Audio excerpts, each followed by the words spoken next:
Le Kona ose tout et c'est même à ça qu'on le reconnaît. À son arrivée en 2017, le petit SUV coréen servait d'ambassadeur au nouveau design de la marque, symbolisé par une face avant à double étage, tout en innovant avec une astucieuse proposition de motorisation multi-énergie.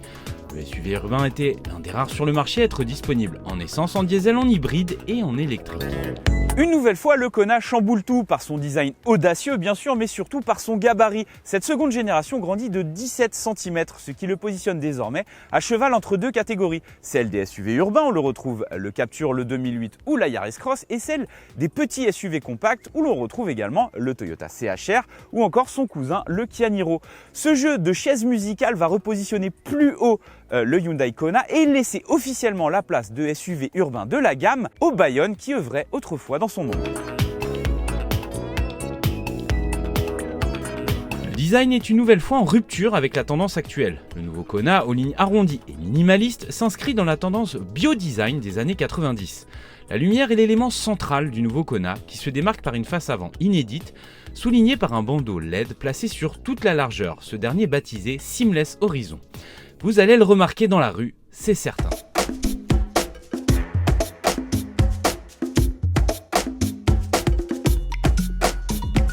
À bord, le nouveau Kona reprend l'univers zen, cosy de sa cousine, la Ioniq 5. C'est assez plaisant, c'est lumineux. On doit l'avouer, c'est plutôt réussi, même s'il y a quelques fausses notes comme des plastiques durs un peu partout en bas, qui sont clairs en plus. C'est assez salissant et assez fragile dans le temps. Mais pour le reste, eh bien, c'est plutôt bien vu, surtout sur la partie supérieure. On voit également apparaître un univers tout numérique avec une enfilade de deux écrans de 12 pouces chacun.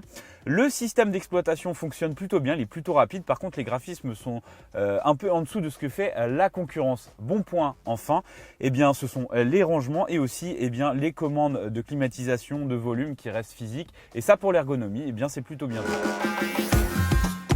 Il fait aussi le plein d'équipements technologiques dont certains sont rares sur le segment des SUV urbains, comme par exemple la mise à jour à distance, la clé digitale via le smartphone qui permet d'ouvrir et de démarrer le Kona ou encore le stationnement à distance.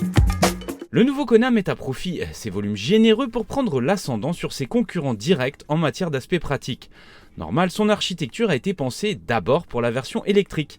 Par exemple, le levier de vitesse migre derrière le volant. On a de vastes espaces de rangement au pied de la console centrale, entre les deux sièges, sous la coudoir, bref, il y en a partout.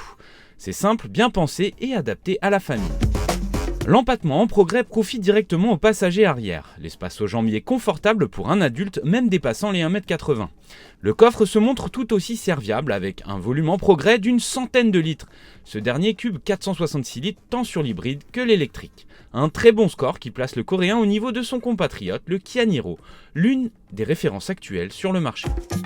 En France, Hyundai a fait le choix d'intégrer uniquement deux motorisations, l'hybride simple et l'électrique. Les blocs thermiques essence seront proposés avec le Bayon. Cette seconde génération reprend le même groupe motopropulseur hybride que l'actuel, qui associe un 4 cylindres essence de 105 chevaux assisté par un moteur électrique de 43 chevaux, lui-même alimenté par une petite batterie lithium-ion de 1,56 kWh. L'ensemble développe une puissance de 141 chevaux. L'hybridation n'évolue pas, elle garde toujours ses qualités et sa qualité première, eh bien, c'est la sobriété. Alors aujourd'hui sur notre parcours qui n'est pas forcément favorable à ce genre de motorisation, on a essentiellement roulé sur autoroute et sur route, on a relevé une consommation très honorable de 6 litres. Naturellement, il est toujours possible de faire mieux en pratiquant l'éco-conduite, en ayant le pied un peu plus léger et en engageant le mode éco.